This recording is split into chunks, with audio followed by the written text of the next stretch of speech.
Check this out. I know you have always dreamed of performing in Carnegie Hall. So I think this 2023 to 2024 season at Sound Expressivo will be perfect for you. As a platform, we host live online auditions so you can share your music with the entire world. Then we send you to incredible in-person venues like Carnegie Hall so you can perform solo, as a duo, as an ensemble, and with orchestra. This year we have a total of 4 gala events at Carnegie Hall, as well as 4 different opportunities to perform with orchestras in the US, in the Czech Republic, and even in Egypt. We want to help you fulfill your musical dreams.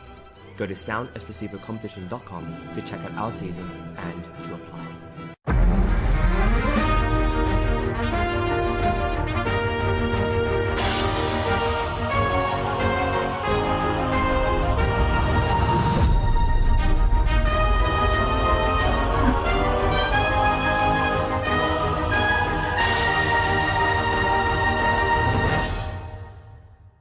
Very happy to have Roland Schlieder with us in the studio today. And Roland, you'll be performing the Rodrigo Guitar Concerto, or a movement of it, on Thursday. First and the second, yeah. Mm-hmm. The second movement. First and second. First and second movement. Mm-hmm. So tell us a little bit about your background. You were born in... Well, I'm born in Bolivia, South America, Santa Cruz. But as a child, as 8, I moved to Germany. Well, I didn't move. I got sent because my parents, they had to keep working down in South America, and I grew up with my grandfather. You grew up with your grandfather, and that was a very good experience. Yes, because he was a big opera fan, he was a Wagner fan, and so arts and classical music was part of everyday life. And from the first days that I got there to live with him, we went, right on the first week, we went to see the Brouwer Seville. So my first opera when I was 8. A great introduction to opera, of course. And from then on, we kept doing a lot of cultural stuff together, my grandfather and me, and orchestra, symphony concerts, theater, and of course, a lot of opera. And that's why I got into the classical music. Right. And where did the guitar come along? The guitar came along later. Was when my family moved back to Germany. So then I was living with them, of course. And as an 11-year-old, I was more on the street, of course, with bicycle and with friends. And I remember my mother, she signed me up for a guitar class. She didn't ask. She just signed me up. And I remember I was on the street and got home and said, Roland, you're late. We have to go. We have to go for what? What? Here's the guitar. You have guitar lessons. What? And okay. So we drove to the school, and that's it. I got totally hooked up, and the guitar was my love. So as soon as you started even holding it and playing it, yes, exactly. There was something about it that resonated with you. The teacher was also very nice. So it's very important to have a good first teacher. This first connection influences you actually your whole life. And he was really nice. We only played chords, but even though it was something special. And then along the way, I just found at my house from my father old method books from South America, playing all different type of stuff, not only chords, already the classical stuff. And I started and wanted to play it, and I couldn't, and everything. And so I threw it away, the books, and I just listened to the recordings.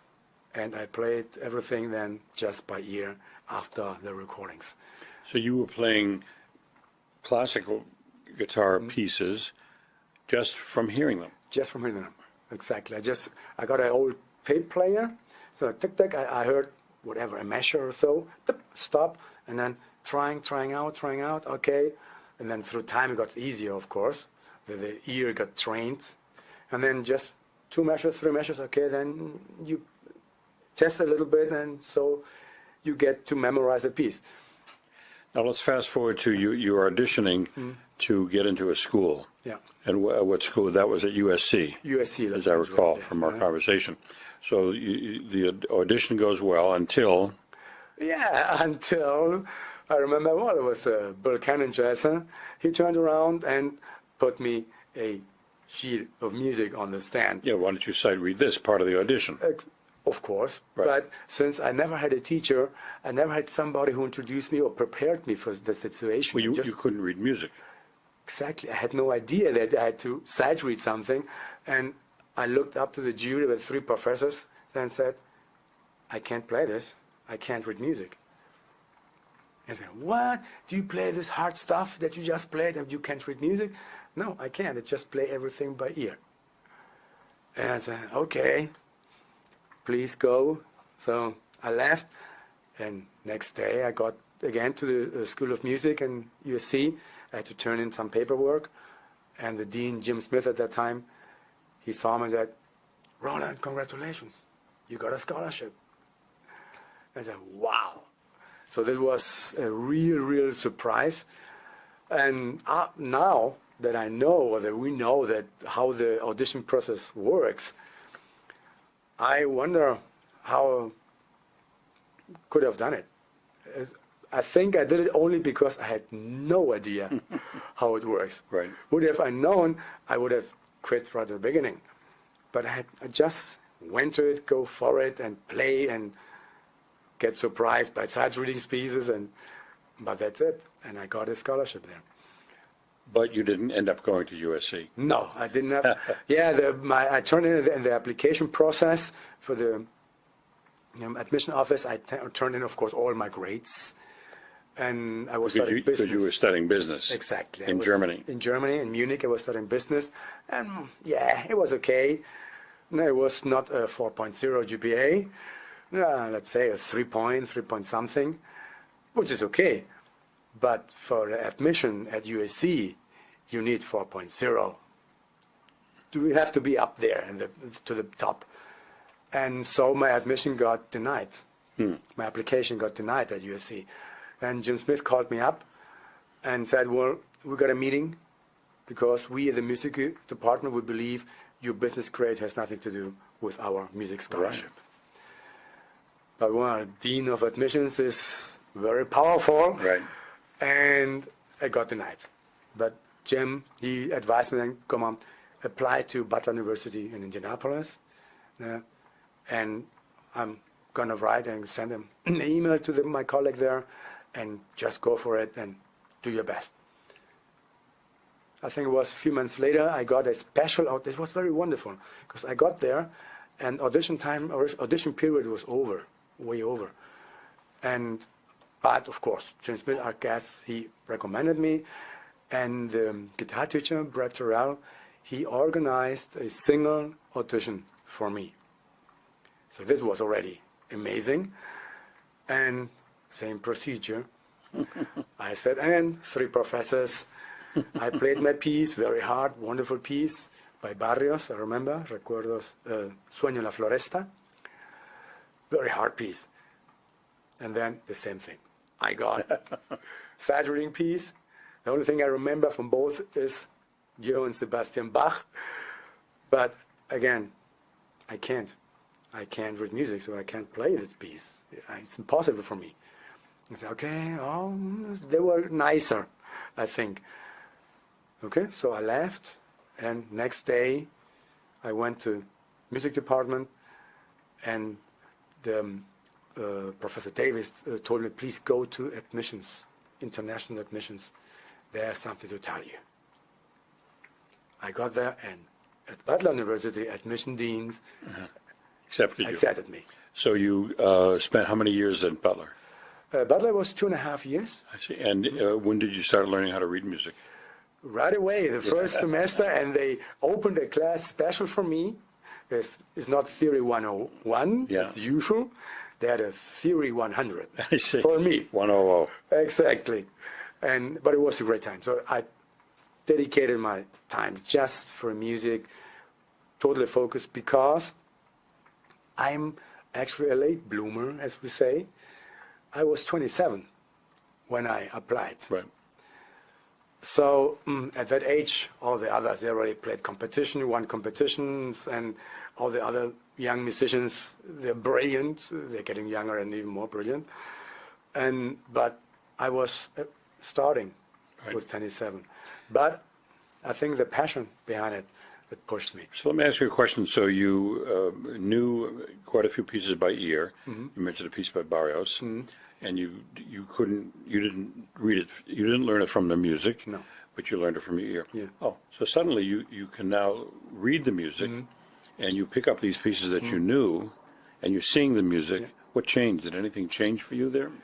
In the feeling, not.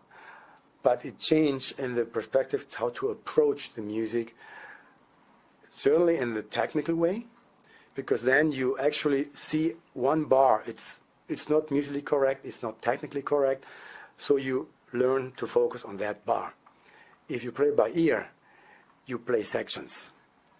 You play and it sounds beautiful, and you get more into the beauty than to in the technical, academical view. Right. And who are some of the teachers you've had? Well, the first one was Brett Terrell I started with, but then my master's degree I did with Los Romeros, from Los Romeros Quartet. Right. And Celine Romero, the older brother, the pedagogue of the family. He was my main teacher. Oh. But every time, because my lessons, they were not at the university. My lessons with the Romeros were at their house in Del Mar. Uh-huh. So I had every Wednesday, I had to be there at 3 p.m. after the siesta time. And I stayed there till 6 or 7. And when Pepe Romero was in town, so it was the toughest time for me, the lessons there, because then I sat there, Celine Romero in his big sofa, Pepe Romero on the couch, and I had to play for these two superstars there. I was always so nervous, but the beauty of the whole thing is that we had 45 minutes, an hour lesson, guitar, but then we sat for an hour or sometimes longer in the garden or on the balcony watching out of the Pacific, and the whole motivation. Los Romeros, Pepe, he knew Rodrigo by himself. Of course, they have all this direct connection to the composers and to the great guitarists. So this, what their stories, was, I think, the biggest motivation of all, to hear them tell you. For example, Pepe Romero, I played the Aranjuez for him at that time. And I had the beginning, the introduction. Some guitarists, they do it with a flamenco rasgueado. Tam, pam, pam, pam, pam. And Pepe told me, why do you play that? I think people like it, and I'm sure the conductors, because it sounds very Spanish, very flamenco, what you do with the rasgueado. And Pepe said, okay, but I know how Rodrigo liked it. Of course, he worked with him. Right. And then he taught me how the composer himself wanted to have the introduction sound. So these are experiences that Can't duplicate that. Exactly. So what are the big projects coming up for you? Well, besides Thursday concert at Carnegie Hall, Right. I'm having next month something very, for me, special, because the German national television is doing a 6 minutes show on me Really? on May 24th. Congratulations. They're filming it here or in the U.S.? No, it's in Germany. You're going to go to Germany, yeah. Yeah, exactly. Congratulations on that. Thanks. And of course, this is very important because I lost my agent during COVID. And also after COVID, all the agencies, they reorganized themselves, especially the smaller agents. They focus more on different things that maybe the margins are better to Right. get money. Guitarists, you always had a hard time. I think now it's even worse to get an agent. And I think situations like this, Carnegie Hall or on national TV in Germany, that opens doors to get. And then I have a very special project in October in the beautiful, very old classical concert hall in Wiesbaden in Germany, the King's Hall.